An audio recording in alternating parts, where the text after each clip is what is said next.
Donc je me suis retrouvé avec un Fougar sans licence américaine. C'est bien de savoir ce que tu sais pas ou ce que tu sais plus.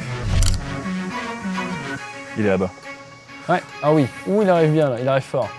Ah oui, ah oh, il est beau là, je sais pas si Hugo tu peux le suivre. Ouh là là, non, on dirait que ça se rafle. Shit out pass. Avec Aviation Legacy, notre objectif est de vous permettre de découvrir des pilotes ou des aéronefs qui ont une histoire exceptionnelle qui mérite d'être partagée. Aujourd'hui, toute l'équipe débrief est dans le désert de Californie, à California City, à environ 2 heures à l'ouest de Los Angeles. François est normand. Il a connu pendant toute sa jeunesse les vols à très basse altitude de Fouga au-dessus de sa tête. Il a quitté la France pour s'envoler et tenter sa chance vers les États-Unis. Après avoir longtemps travaillé à Intel, il œuvre désormais à l'automatisation de l'automobile. Aujourd'hui, il va nous présenter son Fouga aux couleurs de la patrouille de France. Il va nous faire découvrir le quotidien d'un propriétaire d'avion de chasse français au fin fond du désert californien. Ravi François d'être ici avec toi. J'ai une question forcément à te demander. Comment est-ce que tu as acquis ce magnifique avion aux couleurs de la patrouille de France? C'est une longue story qu'on va faire courte. Donc il y avait un milliardaire qui était propriétaire de l'avion et il a fait quelques petites entourloupettes légales. Et à la fin, ça a été mis en vente par les domaines américains. Et quand je l'ai vu, je n'ai pas pu résister, il a fallu que je clique sur le bouton.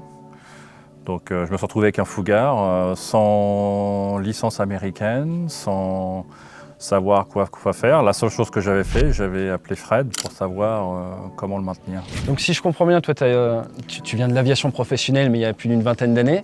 Et là du coup tu retombes dans l'aviation directement étant propriétaire d'un morceau du patrimoine national, quoi. Voilà, c'était en fait j'ai grandi en le regardant passer par-dessus dans les airs. Je suis allé le voir des tonnes de fois. Et quand je l'ai vu en vendre, je me suis dit bon, C'était une évidence, quoi. C'était une évidence, fallait le faire. Et comment est-ce que tu as fait pour te retrouver en place avant, du coup? C'est quoi l'état d'esprit que tu as adopté pour pouvoir le mettre en œuvre et représenter la France dans ce petit coin de ciel? Donc la première chose, c'est bien de savoir ce que tu sais pas ou ce que tu sais plus. Et donc, après avoir volé beaucoup d'heures, il y a très longtemps, j'ai décidé de repartir à zéro. Donc ici, il y a ce qu'on appelle le PPL. Donc j'ai décidé de ne pas convertir mes licences que j'avais en Europe. Et donc je les ai recommencées à zéro. Je suis reparti à l'école. J'ai réappris toutes les règles de communication radio à la manière américaine. J'ai appris à lire les cartes américaines qui sont un petit peu plus confuses que les européennes. Et puis gentiment, j'ai commencé à apprendre à voler sur un Cessna. Avant, je volais avec un truc qui avait des hélices qui tournent dans ce sens-là, donc ça a eu un petit peu un petit progrès à faire quand il s'agissait des atterrissages.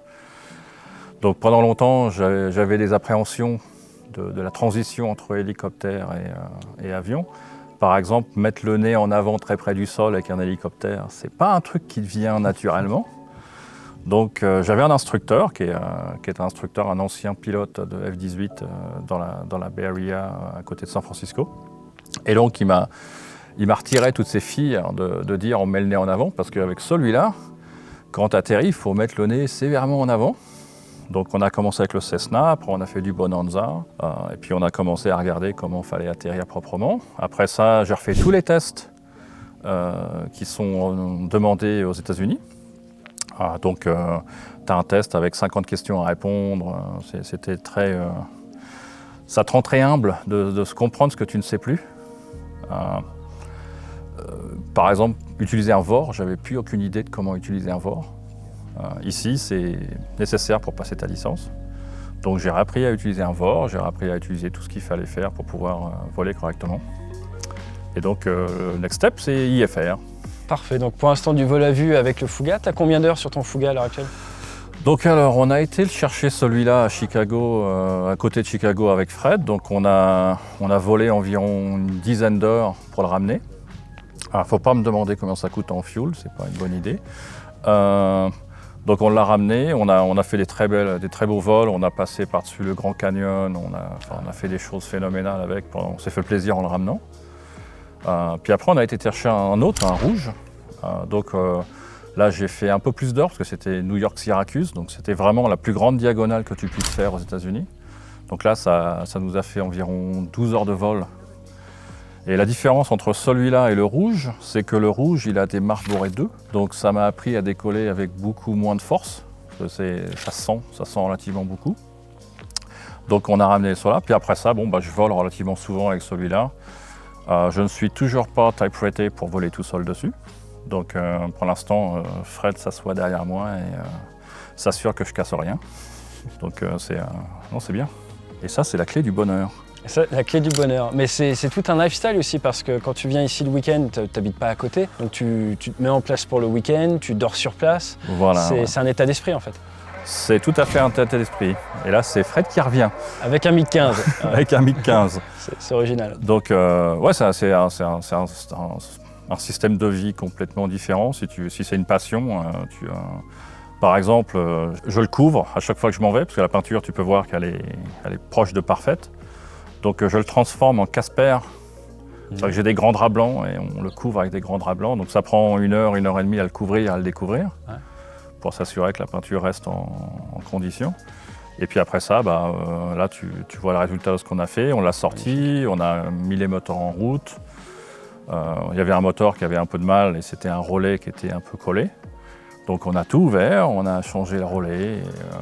Et tu peux pas faire ça, tu peux pas dire je vais venir voler avec le Fougar et 2 heures après être dans le ciel. Il faut avoir 1 journée et demie de préparation d'abord. Et en fait, ça c'est la chose que Fred apprend aux gens qui volent sur le Fougar. Il faut absolument tout vérifier avant de voler. Là, tu vas me voir passer en dessous, aller vérifier le filtre une fois de plus, juste avant de voler. Et donc, en fait, pour rester en vie avec ça, il faut être parano. Ouais, c'est ce que j'ai cru comprendre parce que là, on va voler cet après-midi, mais du coup, tu t'es levé à 5h30 et dès le début de la journée, tu travaillais dessus et c'est tout un état d'esprit, quoi. Donc ça va être parfait, on va avoir un MiG-15 qui va voler à fond la caisse derrière nous. C'est parfait, on ne pouvait pas demander mieux. C'est Only in California City. Donc ouais, c'est vraiment un lifestyle, c'est complètement différent, il faut être parano. Tiens, on l'entend. Il arrive. Ouais. Il est là-bas. Ouais, ah oui. Ouh, il arrive bien là, il arrive fort. Ah oui, ah oh, il est beau là. Je sais pas si Hugo, tu peux le suivre. Ouh là là, on dirait que ça se rafle. Ouh là là, on dirait que ça se rafle. Shit hot pass. Et donc voilà, c'est le week-end, c'est comme ça. Mais ce qui est beau, c'est pas juste sur une envie, ça se prépare depuis des heures. Ça se prépare depuis des heures. Tu viens pas le week-end en disant ça y est, je vais voler. Il faut prendre 1 journée et demie, 2 jours pour vérifier l'avion. Hier soir, avec Fred, on était sur le MiG et on vérifiait tout un par un. C'est important de comprendre ça. Fred dit toujours le meilleur moyen de survivre là-dessus, c'est de savoir comment il marche. Ouais. Parce que quand tu sais comment il marche, tu as beaucoup moins de problèmes que si tu avais aucune idée de ce qui se passe dans la machine. L'avantage, c'est que ces machines-là ont été designées dans les années 50.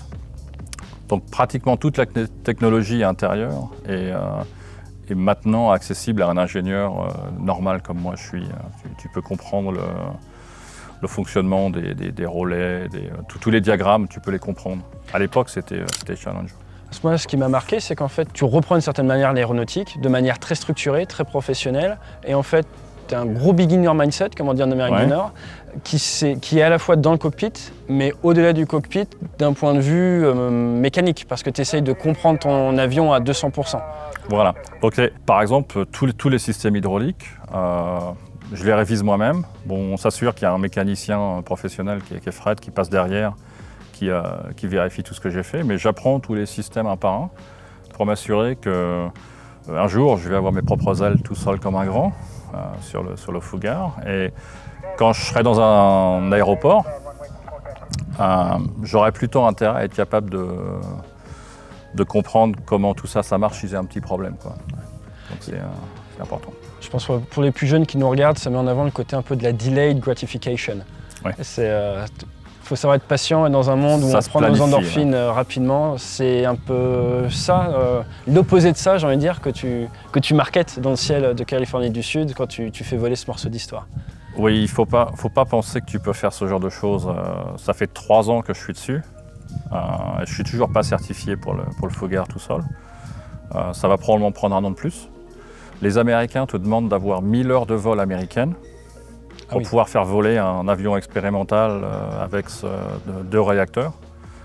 Ce que j'ai encore sur ma roadmap, c'est il faut que je passe mon dual engine américain. Ouais. Et après ça, il va falloir que je rencontre un DPI, donc un examineur américain qui est focusé sur exactement cet avion-là. Et il va me faire des tests de stall, tous les trucs normaux que tu fais sur un Cessna. Là, tu le fais, mais c'est un peu plus vite. Et il te demande de faire des récupérations de vrille. Ah oui, donc tu avec vas faire un Fougère. out of control flight. Ouais. Et justement, on a notre MiG-15, votre MiG-15 qui est de retour. Perfect timing, tout en souplesse. Et Un donc autre là, morceau d'histoire. l'aiguille sur la vitesse. Ouais. Un petit peu de... Hop là. Tout en contrôle. Donc ça, c'est un des avions qui avait donné beaucoup de fil à retordre à la mer américaine au Vietnam, par exemple. Ils ont clamé l'air superiority pendant quelques années. C'est grâce à cet avion que Top Gun a été créé. Voilà, exactement. C'est une pièce d'histoire. Puisqu'on parle justement un petit peu d'armée, tu as servi la France. Là maintenant, on va dire tu la sers à l'étranger en portant... Maintenant, j'ai un gros flag. C'est ça, maintenant tu as un vrai flag carrier, comme on dit. Je pense qu'il y a peu de personnes qui peuvent dire qu'elle représente autant la France dans le ciel américain. Mais je crois que tu as un message à partager à la communauté. La communauté pourrait nous aider une personne que tu connais bien, qui a servi la France également, comme toi. Voilà, donc j'ai un ami qui s'appelle Philippe François. Il était avec moi lieutenant au 2e régiment d'infanterie de marine. C'est un homme très bien, c'est Légion d'honneur, il a fini colonel d'un régiment. Et récemment, il a été arrêté à Madagascar pour des histoires très sombres qu'il n'a pas fait. Donc il n'y a pas de preuve contre lui, mais il est en prison à Madagascar. Et ce que j'aimerais, c'est si les gens peuvent essayer de bouger les choses pour que la France essaye de l'aider. Parce que c'est un peu triste de voir qu'un homme avec une Légion d'honneur à Madagascar, toi, ma voix tremble parce que c'est un très bon ami.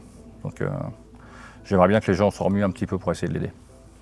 Très bien. Et du coup, il y a la possibilité de l'aider. On met le lien juste en dessous, de manière à ce que les gens puissent cliquer, puissent se renseigner sur le sujet et puissent participer à cet effort démocratique d'essayer d'alerter le gouvernement sur... Voilà, on n'essaye pas d'overwriter le droit des Malgaches sur ce qu'ils font, mais on voudrait qu'il ait au moins un procès qui ressemble à un procès. Et puis surtout, au bout d'un temps, il faudra qu'il soit déporté en France pour qu'il puisse retrouver sa liberté sous condition, peut-être, je ne sais pas. Mais pour l'instant, c'est complètement en dessous le radar. Il y a eu une pique de médias une fois dessus, mais ce n'est pas suffisant. Je veux dire, il a des enfants, il a une famille, et tous les Français lui doivent ça, quoi. Très bien, c'est le message qu'on retient. Et dès qu'on verra ton avion dans le ciel, on y pensera, François. Et ça serait beau si ton message du fin fond de la Californie, ici, la Californie du Sud, puisse avoir un impact à Paris pour libérer un de tes anciens camarades actuellement à Madagascar. Merci. Merci François de nous avoir reçus dans ce petit côté. Et maintenant, on va aller voler. Et maintenant, on va aller voler, tout à fait. Merci. Allez, à plus.